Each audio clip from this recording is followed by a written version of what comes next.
Hello friends, आजच्या तासाला आपल्याला periodic trends in chemical properties या पॉईंटमधला तिसरा point that is periodic trend in chemical reactivity हा पॉईंट बघायचा आहे। यापूर्वीच्या तासाला आपण व्हॅलन्सीतला आणि मेटॅलिक नॉन मेटॅलिक कॅरेक्टर या दोन प्रॉपर्टीचा ट्रेंड त्या ठिकाणी पाहिलेला आहे। आज आपल्याला बघायचं आहे की periodic trend in chemical reactivity that means chemical रिॲक्टिव्हिटीचा ट्रेंड म्हणजे काय तर reactivity of an element whether it is higher, it is highly reactive or it is less reactive or it may be a moderate reactive. We have to decide the reactivity of an element. For that there are two ways to decide the reactivity of an element. For that we have to understand how easily that element can achieve the nearest noble gas electronic configuration. That means that element how easily attain its octet or how easily it complete its octet, depending upon it the reactivity of an element can be decided. This is the first method, and second way to determine the reactivity of an element is to study the reaction of that element with oxygen to form oxides, and by studying the nature of this formed oxide we can determine the reactivity of that element. So the first point here given is that chemical reactivity of element is decided by how easily an element can attain the nearest noble gas electronic configuration. And this can be achieved, this noble gas or inert gas electronic configuration, it may be achieved by either loss of electron or by gain of electron. कोणताही element झाला तर त्याचं octet तो कशा पद्धतीने पूर्ण करू शकतो तर एकतर तो इलेक्ट्रॉन देईल किंवा इलेक्ट्रॉन घेईल, या दोन्ही मार्गाने तो त्याचा ऑक्टेट पूर्ण करू शकतो। म्हणून आपण या ठिकाणी लिहिलंय octet can be completed by either loss of electron or by gain of electron. That means how easily it can attain this octet. Depending upon that we can determine the reactivity order of that element. तर जर समजा असा हा element loss of इलेक्ट्रॉननी जर त्याचा octet पूर्ण करत असेल तर अशा इलेमेंटच्या बाबतीमध्ये त्याची रिॲक्टिव्हिटी ऑर्डर हे आपण आयोनायझेशन एन्थाल्पीच्या स्वरूपामध्ये देणार आहोत। असं का? कारण we know that ionization enthalpy it is the amount of energy required to remove valence electron. Outermost shell मधला इलेक्ट्रॉन घालवून टाकण्यासाठीची ऊर्जा म्हणजेच आपले आयोनायझेशन एन्थाल्पी. आणि या ठिकाणी आपण म्हणतोय की एखादा इलेमेंट रिॲक्टिव्ह आहे किंवा नाही, त्याची रिॲक्टिव्हिटी काय आहे हे कशावरती ठरवणार तर तो किती सहजपणे त्याचा ऑक्टेट पूर्ण करतो. मग ते ऑक्टेट पूर्ण करण्यासाठी तो इलेक्ट्रॉन घेतो का इलेक्ट्रॉन देतो याच्यावरती ते अवलंबून आहे. जर समजा तो इलेक्ट्रॉन देऊन टाकत असेल that is the octet is completed by loss of electron. In such cases the ionization enthalpies that is delta IH they should be considered. त्यांचा तो विचार होणं गरजेचं आहे. आता बघा the element which has very low ionization enthalpies, जे element electron loss करून ऑक्टेट पूर्ण करतात अशा इलेमेंटच्या बाबतीमध्ये जर आयोनायझेशन एन्थाल्पी खूप कमी असेल then we can say that that element is highly reactive. ज्या इलेमेंटच्या बाबतीमध्ये आयोनायझेशन एन्थाल्पी ही खूपच कमी असते, लो असते, तेव्हा सच इलेमेंट इज हायली रिॲक्टिव्ह. उदाहरणार्थ काय सांगता येईल आपल्याला तर ग्रुप फर्स्टचे जे इलेमेंट आहेत, फॉर एक्झाम्पल ग्रुप फर्स्टचे इलेमेंट आपल्याला माहिती आहेत. त्याच्यामध्ये पहिला इलेमेंट आहे हायड्रोजन, दुसरा lithium, sodium, potassium, rubidium, caesium आणि फ्रान्सियम या पद्धतीनं. तर या सगळ्या फर्स्ट ग्रुपच्या इलेमेंटसाठीचं जनरल आउटर इलेक्ट्रॉनिक कॉन्फिगरेशन आपण NS1 लिहितो. याचा अर्थ या सगळ्या इलेमेंटची टेंडन्सी ही हा एक इलेक्ट्रॉन व्हॅलन्स शेल मधला एक इलेक्ट्रॉन देऊन टाकण्याची असते. असं का? कारण त्यांनी हा जर एक इलेक्ट्रॉन देऊन टाकला तर या इलेमेंट्सना नियरेस्ट नोबल गॅसचं इलेक्ट्रॉनिक कॉन्फिगरेशन येतं. ह्या इलेमेंटना जवळ असणारे 18व्या ग्रुपचे जे इलेमेंट आहेत त्याच्यामध्ये आपल्याला हे इलेमेंट माहिती आहेत, helium, neon, argon, krypton, xenon, radon आणि वेनसॉन. हे जे इलेमेंट आहेत ते तुमच्या 18व्या ग्रुपचे इलेमेंट आहेत.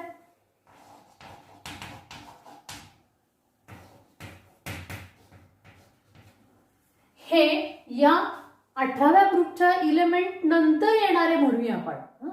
दीज इलेमेंट्स ग्रुप फर्स्ट मध्ये इलेमेंट म्हणजे कोण आहेत तर which are following group 18th element. 18व्या ग्रुपचे इलेमेंट नंतर येणारे त्याला फॉलो करणारे असे इलेमेंट आहेत. म्हणजे बघा आपण काय म्हणतो, रविवार नंतर सोमवार येतो असं म्हणतो, त्या पद्धतीने 18व्या ग्रुप नंतर पहिला ग्रुप असं म्हणूया.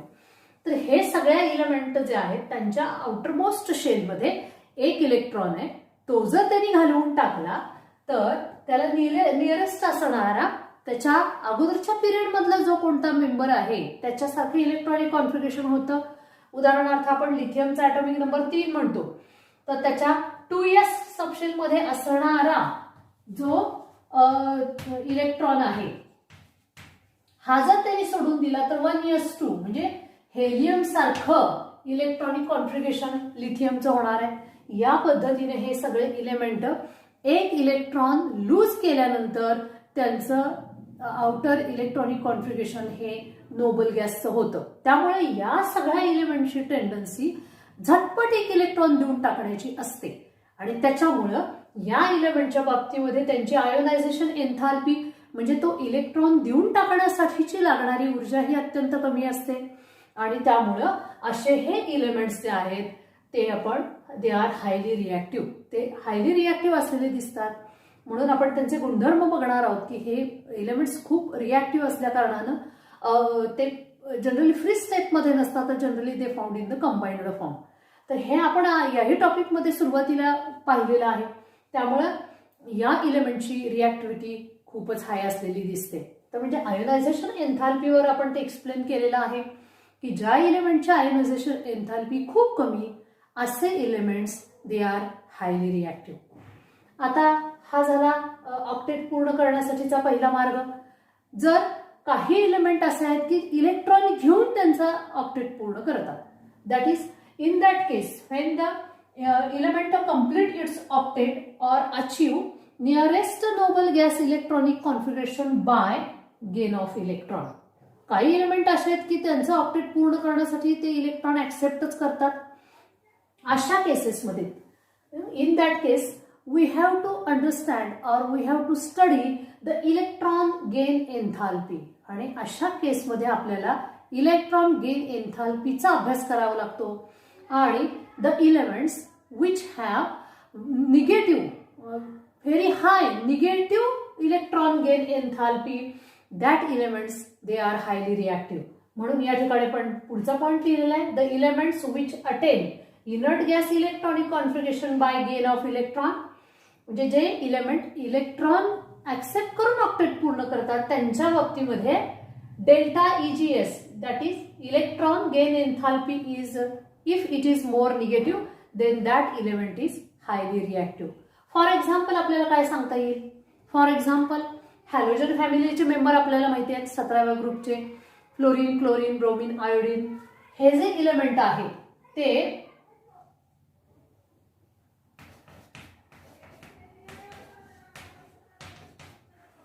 यांच्या बाबतीमध्ये आपल्याला माहित आहे त्यांचं जनरल आउटर इलेक्ट्रॉनिक कॉन्फिगरेशन आहे NS2 NP5. म्हणजे त्यांच्या व्हॅलन्स चेनमध्ये 7 इलेक्ट्रॉन आहेत. त्यामुळं ऑक्टेट पूर्ण करण्यासाठी एकच इलेक्ट्रॉन कमी आहे. त्यामुळे हे सगळे हॅलोजन फॅमिलीचे जे मेंबर आहेत तो इलेक्ट्रॉन घेण्याचाच प्रयत्न करतील.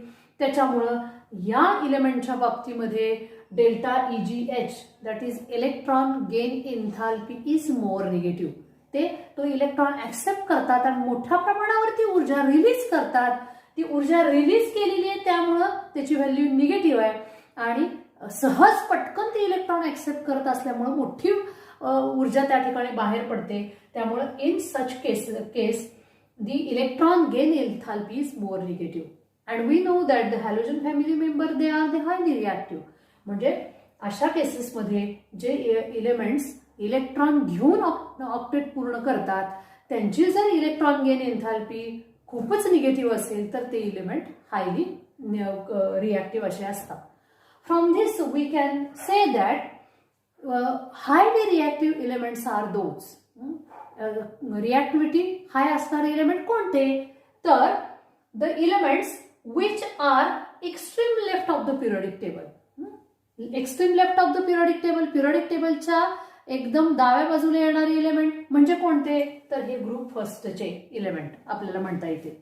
आणि plus elements on the extreme right of the periodic table, periodic टेबलच्या एकदम उजव्या बाजूला येणारे म्हणजेच आपल्या हॅलोजन फॅमिलीमधले member except inert gas element. Inert gas element हे दे आर निग्लिजेबल रिॲक्टिव्ह किंवा दे आर नॉन रिॲक्टिव्ह म्हणलं तरी चालेल. हे आपल्याला माहिती आहे कारण ते रिॲक्शन देत नाहीत, कारण त्यांचा ऑक्टेट ऑलरेडी पूर्ण आहे. त्यामुळे त्यांना इलेक्ट्रॉन घेण्याची किंवा देण्याची गरज नाही. त्यामुळे ते कुणाबरोबरही रिॲक्शन देत नाही, म्हणून तर आपण त्यांना इनर्ट गॅसेस असं म्हणतोय. तर हायली रिॲक्टिव्ह कोण आहे? तर पिरियडिक टेबलच्या एकदम डावीकडे असणारे म्हणजेच ग्रुप फर्स्टचे आणि एकदम उजवीकडे असणारे म्हणजेच ग्रुप 17व्याचे म्हणजेच हॅलोजन फॅमिलीचे जे मेंबर आहेत ते हायली रिॲक्टिव्ह आहेत असं सांगता येईल. आता हे in case of main group element हे आपण एस ब्लॉकच्या आणि पी ब्लॉकचे जे इलेमेंट आहेत त्यांच्या बाबतीमध्ये या पद्धतीने सांगितलेले आहे. आता ही केमिकल रिॲक्टिव्हिटी जी आहे इलेमेंटच्या बाबतीतली ती अजून एका पद्धतीने आपल्याला त्या ठिकाणी एक्सप्लेन करता येऊ शकते आणि ते म्हणजे reaction of elements with oxygen to form oxides. एखादा इलेमेंट ऑक्सिजन बरोबर कशा पद्धतीचं ऑक्साईड देतो? By studying the nature of that oxide. तर त्या फॉर्म केलेल्या ऑक्साईडचं नेचर पाहून आपल्याला तो इलेमेंट हायली रिॲक्टिव्ह आहे का नाही हे सांगता येऊ शकतं. तर आता आपल्याला ते पाहायचं आहे की हा कोणताही इलेमेंट झाला तर तो ऑक्सिजन बरोबर कोणती रिॲक्शन देतो त्याच्यावरनं आपल्याला त्याची रिॲक्टिव्हिटी सांगता येते. इलेमेंटची रिॲक्टिव्हिटी एक्सप्लेन करण्यासाठीचा दुसरा मुद्दा आहे that is how the element react with oxygen and the oxide which is formed, what is it's nature. एखाद्या इलेमेंटनं ऑक्सिजन बरोबर कोणतं ऑक्साईड फॉर्म केलं आणि त्याचं नेचर कसं आहे त्याच्यावरून आपल्याला ते इलेमेंटची रिॲक्टिव्हिटी ठरवता येते. उदाहरणार्थ आत्ताच आपण अगोदरच्या मुद्द्यात बघितलं की पिरियडिक टेबलच्या एकदम डाव्या बाजूला असणारे ग्रुप फर्स्टचे आणि एकदम पिरियडिक टेबलच्या उजव्या बाजूला असणारे हॅलोजन फॅमिलीचे मेंबर हे हायली रिॲक्टिव्ह आहेत. तर त्यातला ग्रुप फर्स्टचे जे इलेमेंट आहेत त्यांचे ऑक्साइड्स कसे आहेत ते आपण त्या ठिकाणी बघूया. तर ग्रुप फर्स्टचे असणारे इलेमेंट जे आहेत, फॉर एक्झाम्पल या ठिकाणी आपण सोडियमचा ऑक्साईड घेतलेला आहे. Wien sodium react with oxygen it form sodium oxide Na2O+ water. हा फॉर्म झालेले सोडियमचं जे ऑक्साईड आहे त्याची आपण पाण्यामध्ये बरोबर रिॲक्शन केली, पाण्याबरोबर रिॲक्शन केल्यानंतर तयार होणारा कंपाऊंड कोणता आहे बघा, तर it forms NaOH, sodium hydroxide. आणि आपल्याला माहिती आहे sodium hydroxide is a strong base किंवा स्ट्रॉंग अल्कली आहे.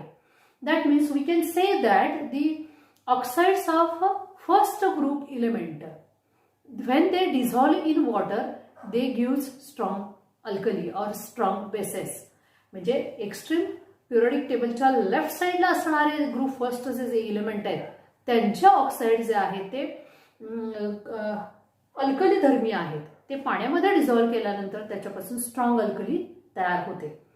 जर एखाद्या इलेमेंटचा ऑक्साईड पाण्यामध्ये डिझॉल्व्ह केल्यानंतर त्या ठिकाणी स्ट्रॉंग अल्कली तयार होत असेल किंवा ते ऑक्साईड हे अल्कली धर्मी असेल तर we can say that these elements they belong to the group first or they are at extreme left of the periodic table and they are highly reactive.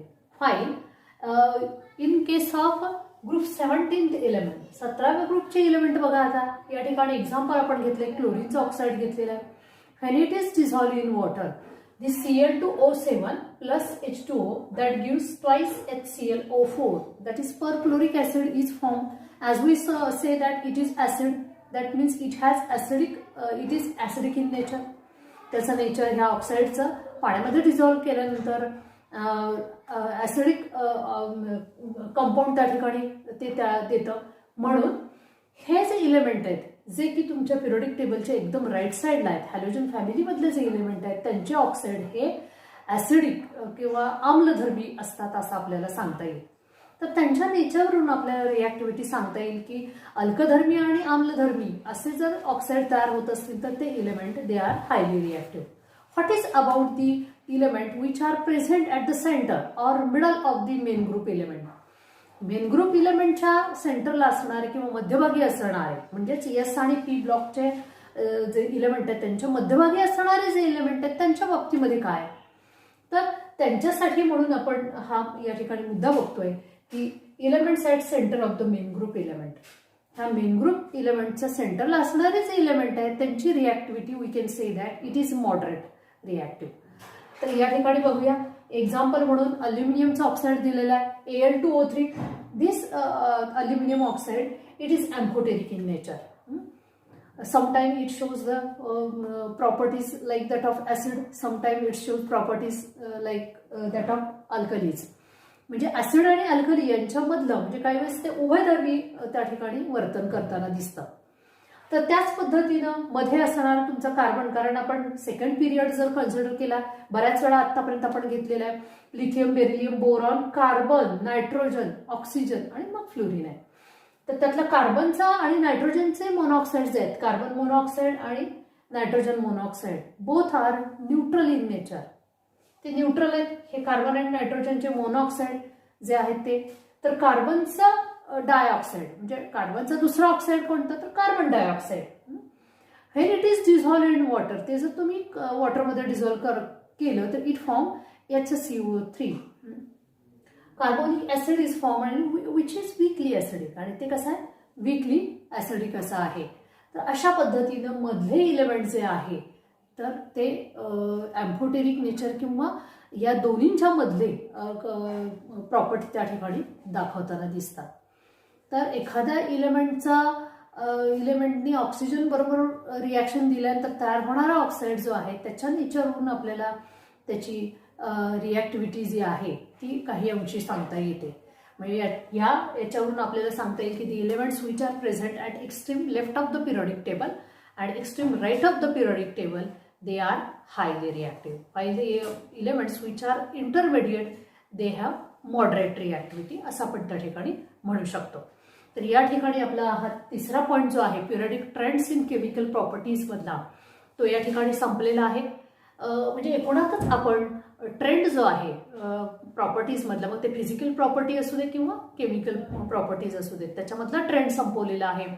तर फिजिकल प्रॉपर्टीजमध्ये आपण त्या ठिकाणी 5 प्रॉपर्टी बघितल्या आणि केमिकल प्रॉपर्टीज हा point बघत असताना त्या ठिकाणी 3 प्रॉपर्टीजचा आपण अभ्यास केलेला आहे. त्याच्यामध्ये valency, metallic, non metallic character आणि केमिकल रिॲक्टिव्हिटी याचा अभ्यास आपण या टॉपिकमध्ये केलेला आहे. यानंतर आपल्याला बघायचं आहे की एखाद्या इलेमेंटची त्या ठिकाणी इम्पिरिकल फॉर्म्युला जो असतो तो कशा पद्धतीनं काढायचा आहे. तर त्यासाठी आता आपण depending upon the valency how the empirical formula of an element can be of any compound can be determined and how it can be determined we have to see now. यानंतर आपल्याला पाहायचं आहे ते म्हणजे how to calculate empirical formula. Empirical formula कशा पद्धतीने द्यायचा तर त्यासाठी आपल्याला प्रॉब्लेम 7.8 तो आपण त्या ठिकाणी बघणार आहोत. So firstly, we know what is mean by empirical formula. The definition of empirical formula is given here. The simple whole number ratio of the atoms of various elements present in a compound is called empirical formula. Empirical formula म्हणजे काय? It is the simple ratio of atoms of various elements present in the compound. For example, as we know that the molecular formula of benzene, it is given as C6H6. This is the molecular formula for benzene. आता या ठिकाणी बेन्झीनमध्ये कार्बनचे 6 item आणि hydrogen या इलेमेंटचे 6 item आहेत. तर यांचा simplest ratio म्हणजे काय, तर हे जे आहे तर आपण सिंपल फॉर्म मध्ये हे आणलं तर कार्बन आणि हायड्रोजन यांचं प्रमाण किती ॲटमचं, तर 6-6, म्हणजेच दुसऱ्या अर्थानं एकास एक याप्रमाणे येईल. म्हणून कार्बन 1 आणि हायड्रोजन 1 हा त्याचा झाला सिम्पलेस्ट फॉर्म. म्हणून या ठिकाणी आपण डेफिनेशन मध्ये म्हटले the simple whole number ratio. Whole म्हणजे पूर्णांक संख्या, ही अपूर्णांक संख्या असत नाही, ही पूर्णांक संख्या असते. The simple whole number ratio of atoms of various element. हा ॲटमच्या होल नंबर रेशो असतो कुणाच्या, तर वेगवेगळ्या इलेमेंटचा. या ठिकाणी बेन्झीन मध्ये कोणत्या इलेमेंटचे ॲटम आहेत, तर कार्बन या आणि हायड्रोजन या 2 इलेमेंटचे ॲटम त्या ठिकाणी आहेत. त्यांचा simplest ratio that is CH. This is the empirical formula of benzene. Benzene साठीचा इम्पेरिकल फॉर्म्युला CH झाला आणि त्याचा मोलिक्युलर फॉर्म्युला झाला C6H6. तर आपल्याला अशा पद्धतीनं इम्पेरिकल फॉर्म्युला त्या ठिकाणी शोधून काढायचा आहे. तर त्यासाठी आपल्याला या ठिकाणी एक्झाम्पल दिलेलं आहे 7.8. त्याचा आधार घेऊन त्याच्यावरून आपण इम्पेरिकल फॉर्म्युला कसा शोधायचा हे पाहायचं आहे. तर प्रॉब्लेम 7.8 जो दिलेला आहे तो आपण वाचूया. Germanium, sulphur and bromine belong to the group 14, 16, 17 respectively. Predict the empirical formula of the compounds those can be formed by. पहिलं कंपाऊंड आहे which is formed by germanium and sulphur, and second compound is formed by germanium and bromine. तर या ठिकाणी दिलेली माहिती आपल्याला काय आहे, तर जर्मेनियम, सल्फर आणि ब्रोमीन हे अनुक्रमे ग्रुप नंबर 14, 16 आणि 17 मेंबर आहेत. तर त्याच्यामध्ये कंपाऊंड फर्स्ट जो आहे तो जर्मेनियम आणि सल्फर पासून बनलेला आहे, तर दुसरा कंपाऊंड आहे तो जर्मेनियम आणि ब्रोमीन पासून बनलेला आहे. तर या दोन्ही एलिमेंटचा इम्पेरिकल फॉर्म्युला काय असं त्या ठिकाणी विचारलंय. तर त्यासाठीचं आपल्याला 2 स्टेप त्या ठिकाणी करायच्या आहेत इम्पेरिकल फॉर्म्युला डिटरमाइन करण्यासाठीचं. त्यातली पहिली स्टेप आहे टू डिटरमाइन व्हॅलन्सी. पहिल्यांदा आपल्याला या इलेमेंटच्या व्हॅलन्सीज डिटरमाइन कराव्या लागणार आहेत. आणि सेकंड स्टेप आहे to find out the most electronegative element or the more electronegative element. का बरं आपल्याला मोर इलेक्ट्रोनिगेटिव्ह इलेमेंट त्याच्यातला शोधून घ्यावा लागतो, कारण फॉर्म्युला देत असताना त्या ठिकाणी कोणत्याही इलेमेंटचा आपल्याला त्या कंपाऊंडचा जेव्हा तुम्ही फॉर्म्युला देता तेव्हा less electronegative element it is represented on left hand side, while more electronegative element is represented on right hand side. म्हणून या ठिकाणी मी लिहिलेलं आहे formula of compound is equal to less electronegative element plus more electronegative element. For example, if we consider that AB is any general compound, AB हा कोणताही general compound आहे, तर त्याच्यामधला A is less electronegative while B is more इलेक्ट्रोनिगेटिव्ह. तर अशा पद्धतीने कंपाऊंडचं नाव लिहिण्याची पद्धत आहे. उदाहरणार्थ साधी गोष्ट आहे, आपण त्या ठिकाणी बघतो NaCl मीठ, सोडियम क्लोराईड, याच्यामध्ये क्लोरीन इज मोर इलेक्ट्रोनिगेटिव्ह आहे आणि सोडियम इज लेस इलेक्ट्रोनिगेटिव्ह. तर अशा पद्धतीनं less electronegative element is represented on left hand side while more electronegative element is represented on right hand side. तर कंपाऊंडचं नाव लिहिण्याची ही पद्धत आहे. म्हणून आपल्याला त्या ठिकाणी कोणता इलेमेंट मोर इलेक्ट्रोनिगेटिव्ह आहे ते माहिती असणं गरजेचं आहे. तर आता या प्रॉब्लेम मध्ये दिलेले जे इलेमेंट आहेत त्यांचं त्या ठिकाणी आपण ग्रुप नंबर, इलेमेंट कोणते ते, आणि त्याच्यानंतर त्याचं general outer electronic configuration, number of valence electrons आणि व्हॅलन्सी, अशा पद्धतीने याचे टॅब्युलर फॉर्म मध्ये आपण त्याची माहिती त्या ठिकाणी लिहिलेली आहे. तर 14, 16 आणि 17 या अनुक्रमे 3 ग्रुपमधले इलेमेंट तुम्हाला दिलेली आहेत. 14व्याचा इलेमेंट आहे जर्मेनियम, 16व्याचा आहे सल्फर आणि 17व्या ग्रुपचा म्हणजे हॅलोजन फॅमिलीचा मेंबर आहे ब्रोमीन. आता या इलेमेंटचा आपल्याला व्हॅलन्सी शोधून काढायची आहे. तर त्यासाठी व्हॅलन्सीसाठीच आपल्याला सूत्र माहिती आहे. तर valency is equal to either number of valence electron और 8 minus number of valence electron.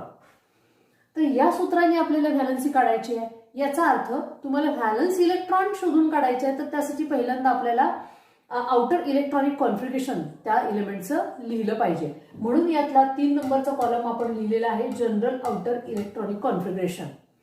तर या ठिकाणी 14व्या ग्रुपचा जर्मेनियम हा इलेमेंट आहे.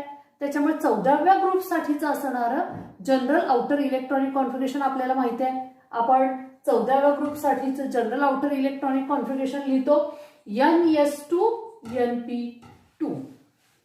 याचा अर्थ जर्मेनियमच्या आउटरमोस्ट शेलमध्ये, आता त्यासाठी जर्मेनियमचा तुम्हाला ॲटॉमिक नंबर किंवा त्याचं डिटेलमध्ये इलेक्ट्रॉनिक कॉन्फिगरेशन देण्याची आवश्यकता नाही, कारण 14व्या ग्रुपचा तो मेंबर आहे. 14व्या ग्रुपसाठीचं जे जनरल आउटर इलेक्ट्रॉनिक कॉन्फिगरेशन आहे तेच त्याचं जनरल आउटर इलेक्ट्रॉनिक कॉन्फिगरेशन आहे. फक्त त्या ग्रुपमध्ये येणाऱ्या इलेमेंट्ससाठी एनची किंमत तो कोणत्या पिरियड मधला आहे त्यानुसार त्याची किंमत येणार आहे. तर यामुळे जर्मेनियमसाठी आपण हे जनरल आउटर इलेक्ट्रॉनिक कॉन्फिगरेशन लिहिलेलं आहे NS2 NP2. याचा अर्थ जर्मेनियमच्या व्हॅलन्स शेलमध्ये एकूण 4 इलेक्ट्रॉन आहेत. S मधले 2 आणि P मधले 2 अशा पद्धतीने 4 इलेक्ट्रॉन व्हॅलन्स शेलमध्ये आहेत. याचाच अर्थ त्याच्याकडे 4 व्हॅलन्स इलेक्ट्रॉन आहेत. म्हणून त्याची व्हॅलन्सी किती झाली तर number of valency is equal to number of valence electron. त्याच्यामुळे व्हॅलन्सी जर्मेनियमची झाली 4. आता त्यानंतरचा 16वा ग्रुप आहे, त्याचा इलेमेंट आहे सल्फर. सल्फर हा 16व्या ग्रुपचा इलेमेंट आहे. तर त्याच्यासाठीचं जनरल आउटर इलेक्ट्रॉनिक कॉन्फिगरेशन झालं NS2 NP4. कारण 14 नंतर येणाऱ्या 15व्या इलेमेंटसाठी NS2 NP3 म्हणजे 16व्यासाठी झालं NS2 NP4. मग या सल्फरच्या व्हॅलन्स शेलमध्ये किती इलेक्ट्रॉन आहे तर S मधले 2 आणि P मधले 4 अशा पद्धतीने एकूण 6 इलेक्ट्रॉन्स सल्फरच्या व्हॅलन्स शेलमध्ये आहेत. हे त्याच्या टोटल व्हॅलन्स इलेक्ट्रॉनची संख्या सल्फरसाठी झाली 6.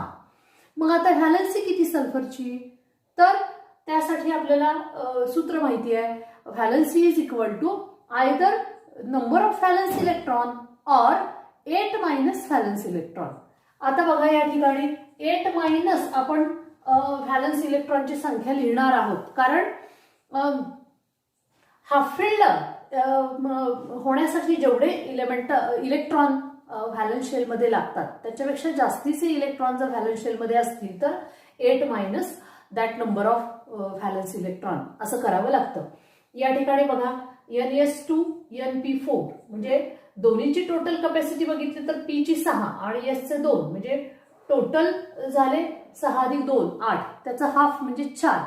4 पेक्षा जास्तीचे इलेक्ट्रॉन आले की ते आपल्याला 8 मायनस करावे लागतात टू गेट व्हॅलन्सी.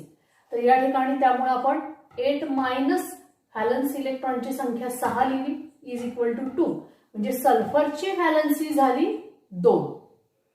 याच पद्धतीने 17व्या ग्रुपचा इलेमेंट आहे ब्रोमीन. ब्रोमीन साठीचं जनरल आउटर इलेक्ट्रॉनिक कॉन्फिगरेशन झालं NS2 NP5. आपल्याला माहिती आहे हॅलोजन फॅमिली मेंबर जे आहेत त्यांच्या व्हॅलन्स शेलमध्ये 7 इलेक्ट्रॉन असतात. P चे 5 आणि S चे 2 असे 7 इलेक्ट्रॉन ब्रोमीनच्या व्हॅलन्स शेलमध्ये आहेत. त्यामुळं त्याची व्हॅलन्सी मिळवण्यासाठी आपण सूत्र वापरलं valency is equal to 8 minus valence electron. या ठिकाणी व्हॅलन्स इलेक्ट्रॉनची संख्या ब्रोमीनसाठी आहे 7 म्हणून 8 मायनस 7 इज इक्वल टू 1 म्हणजे ब्रोमीनची व्हॅलन्सी झाली 1. तर अशा पद्धतीने आपण या तिन्ही इलेमेंटसाठीची व्हॅलन्सी डिटरमाइन केली. ही आपली पहिली स्टेप या ठिकाणी झाली. आता आपल्याला त्या ठिकाणी बघायचं आहे की to find out the more electronegative element. त्या कंपाऊंडमध्ये कोणता इलेमेंट हा मोर इलेक्ट्रोनिगेटिव्ह आहे हे आपल्याला शोधलं पाहिजे. तर पहिलं कंपाऊंड जे आहे it is formed from germanium and sulphur. Germanium आणि सल्फर पासून कंपाऊंड फर्स्ट बनलेला आहे. तर याच्यामध्ये इलेमेंटच्या तर व्हॅलन्सी आपण शोधलेला आहे. फक्त आता जर्मेनियम आणि सल्फर याच्यापैकी कोण मोर इलेक्ट्रोनिगेटिव्ह आहे हे आपल्याला पाहिलं पाहिजे. आणि आपल्याला माहिती आहे की in period electronegativity increases from left to right. डावीकडून उजवीकडे जात असताना इलेक्ट्रोनिगेटिव्हिटी वाढायला लागते. याचाच अर्थ या ठिकाणी आपण जे ग्रुप नंबर लिहिलेले आहेत त्याच्यामध्ये 14व्या नंबरचे ग्रुपचे जे इलेमेंट आहेत they are less electronegative than group number 16 and the elements of group number 16 they are less electronegative than group number 17. म्हणजेच आपण या ठिकाणी जे दिलेले इलेमेंट आहेत त्यांची इलेक्ट्रोनिगेटिव्हिटी जर कम्पेअर करायची म्हटलं तर germanium is less electronegative than sulphur and sulphur is less electronegative than bromine. कारण डावीकडून उजवीकडे जात असताना पिरियडमध्ये इलेक्ट्रोनिगेटिव्हिटी या पद्धतीने वाढत जाते. त्याच्यामुळं 14व्या ग्रुपच्या इलेमेंटपेक्षा 16व्या ग्रुपचा इलेमेंट जास्त इलेक्ट्रोनिगेटिव्ह, तर 16व्या ग्रुपच्या इलेमेंटपेक्षा 17व्या ग्रुपचा इलेमेंट जास्त इलेक्ट्रोनिगेटिव्ह. आता पहिल्या कंपाऊंडमध्ये आहेत जर्मेनियम आणि सल्फर. मग याच्यामध्ये मोर इलेक्ट्रोनिगेटिव्ह कोण झाला तर सल्फर हा मोर इलेक्ट्रोनिगेटिव्ह झाला. म्हणून it should be return on right hand side. File less electronegative germanium is represented on left hand side. त्यामुळं आपण इम्पिरिकल फॉर्म्युला देताना त्या ठिकाणी आपल्याला जर्मेनियम डाव्या बाजूला आणि सल्फर उजव्या बाजूला लिहिला पाहिजे. हा सल्फर जो आहे तो मोर इलेक्ट्रोनिगेटिव्ह आहे. आता त्यांच्या व्हॅलन्सीज आपण त्या ठिकाणी लिहिले. जर्मेनियमची व्हॅलन्सी आहे 4 आणि सल्फरची व्हॅलन्सी आहे 2. आता या ठिकाणी त्या कंपाऊंडचा फॉर्म्युला देत असताना त्या ठिकाणी लेस इलेक्ट्रोनिगेटिव्ह इलेमेंटचे नंबर ऑफ ॲटम्स हे मोर इलेक्ट्रोनिगेटिव्ह इलेमेंटच्या व्हॅलन्सी इतके आणि मोर इलेक्ट्रोनिगेटिव्ह इलेमेंटचे ॲटम्स हे लेस इलेक्ट्रोनिगेटिव्ह ॲटमच्या व्हॅलन्सी इतके असतात. म्हणून या पद्धतीनं क्रॉस ॲरो या ठिकाणी दाखवलाय. जर्मेनियमचे किती ॲटम आहेत या कंपाऊंडमध्ये तर मोर इलेक्ट्रोनिगेटिव्ह सल्फरच्या व्हॅलन्सी इतके, म्हणजे 2 इतके जर्मेनियमचे ॲटम आहेत. आणि सल्फरचे किती आहेत तर जर्मेनियमच्या व्हॅलन्सी इतके म्हणजे 4. म्हणून फॉर्म्युला झाला त्या कंपाऊंडचा Ge2S4. आता याच्यावरनं आपल्याला हा त्याचा त्या कंपाऊंडचा ज्या कंपाऊंडमध्ये जर्मेनियम आणि सल्फर या 2 इलेमेंटचे ॲटम आहेत त्या कंपाऊंडसाठीचा फॉर्म्युला हा झाला. आपल्याला इम्पिरिकल फॉर्म्युला मिळवायचा आहे. Empirical formula means it is the simplest whole number ratio असं म्हटलेलं आहे. कुणाचा of the atoms of various elements present in the compound. कंपाऊंडमध्ये प्रेझेंट असणाऱ्या इलेमेंटच्या ॲटमचा तो सिंपल होल नंबर रेशो असतो. तर त्याच्यामुळं याचा सिंपल रेशो आपण घेऊया. या ठिकाणी जर्मेनियम आहे 2 ॲटम आणि सल्फर आहे 4.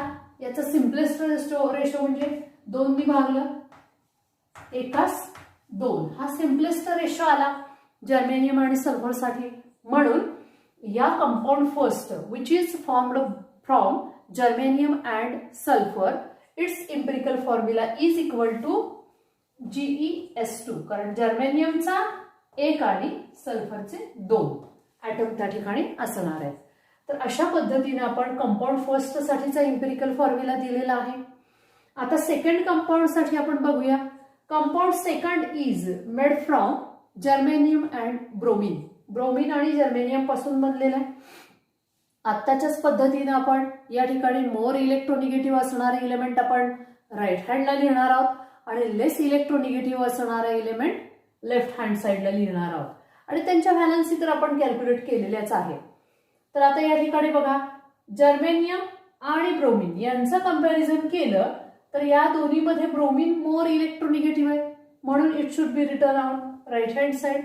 Fine germanium is represented on left hand side. जर्मेनियमची व्हॅलन्सी आहे 4, ब्रोमीनची व्हॅलन्सी आहे 1. त्याच्यामुळं फॉर्म्युला लिहिताना आपण लिहिणार देअरफॉर फॉर्म्युला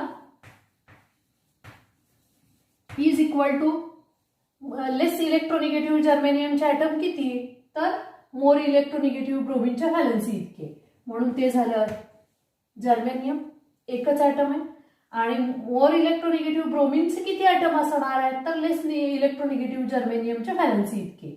म्हणून Br4 हा झाला फॉर्म्युला. आता याच्यामध्ये रेशो किती आहे, 1:4. हा आता सिम्पलेस्ट फॉर्म मध्येच आहे, याच्यापेक्षा जास्तीचं सिम्पल फॉर्म मध्ये ते येऊ शकत नाही. म्हणून या कंपाऊंडचा म्हणजे कंपाऊंड नंबर 2 त्याला म्हटलेला आहे, which is made from germanium आणि ब्रोमिन. त्याच्यासाठीच असणारे empirical formula is equal to GeBr4, कारण तो हा सिम्पलेस्ट फॉर्म मध्येच आहे. तर अशा पद्धतीनं आपल्याला एम्पिरिकल फॉर्म्युला त्या ठिकाणी व्हॅलन्सीवरून डिटरमाइन करता येतो. म्हणून आपण या ठिकाणी लिहिलेलं आहे how to calculate empirical formula. For that firstly we have to calculate the valency of given element, and then we have to determine which element is more electronegative, and from that we can write the empirical formula for that compound. तर अशा पद्धतीनं या ठिकाणी आपला 7वा topic म्हणजे modern periodic table हा या ठिकाणी संपलेला आहे. तुम्ही या टॉपिकच्या खाली असणारे एक्झरसाइज मधले जे क्वेश्चन आहेत ते त्या पॉइंट झाल्यानंतर तुम्ही ते सोडवलेले आहेत. आजच्या झालेल्या या पॉइंटवरती आधारित असणारे जे काही क्वेश्चन आहेत ते तुम्ही त्या ठिकाणी सोडवायचे आहेत.